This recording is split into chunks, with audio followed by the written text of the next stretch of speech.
Hello at welcome back po ulit mga ka-sounds. For today's video po natin ay marami po tayong followers na nagtatanong po kung bakit po daw ay yung pong ating laptop, yung po nasa ibabaw ng ating amplifier rank ay hindi po natin ginagamit. So, pakikita ko po sa inyo mga ka-sounds kung ano pong purpose, kung ano pong dahilan bakit po natin hindi ginagamit ang ating laptop. So, ito papakita ko po sa inyo. Ito mga ka-sounds, let's go! So ito mga ka-sounds sa ating ginagamit na power amplifier sa ating bass mid-high. Yan pong K10 ay ating pang bass. Yung pong crown ay ating pang mid. At yung pong KA711, yung po ay ating pang high. So ito po mga ka-sounds sa ating laptop.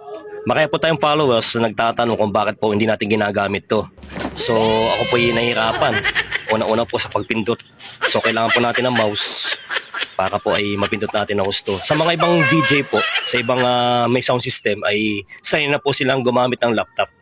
So pati po kanyang keyboard ay tayo medyo malaki kamay, malaki po ang daliri natin, ay hindi po natin mapindot ang gusto. So ang ating pong masanay po tayo mga ka-sounds sa ating computer na medyo matagal na rin po ating ginagamit sa ating larangan ng sound system. So yan po, ginagamit na po natin ng mouse, pati po keyboard niya ay suwabing-suwabe pong gamitin, mabilis po tayo mag-mix. Yan po ating ginagamit sa ating sound system palagi. So yung pong laptop ay kumbaga pinakang secondary lang niya. Pagka po talagang emergency na ating magagamit din po yan.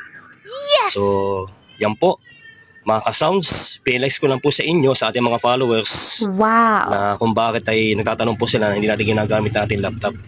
Siguro po ay magagamit din po natin yan. Pagka po talagang kailangan na natin gamitin, saka po ay ating magagamit na yan. So hanggang dito lang po. Maraming salamat po sa pagsubaybay sa mga video. Follow and share. God bless us all. Thank you guys. Hanggang sa muli po.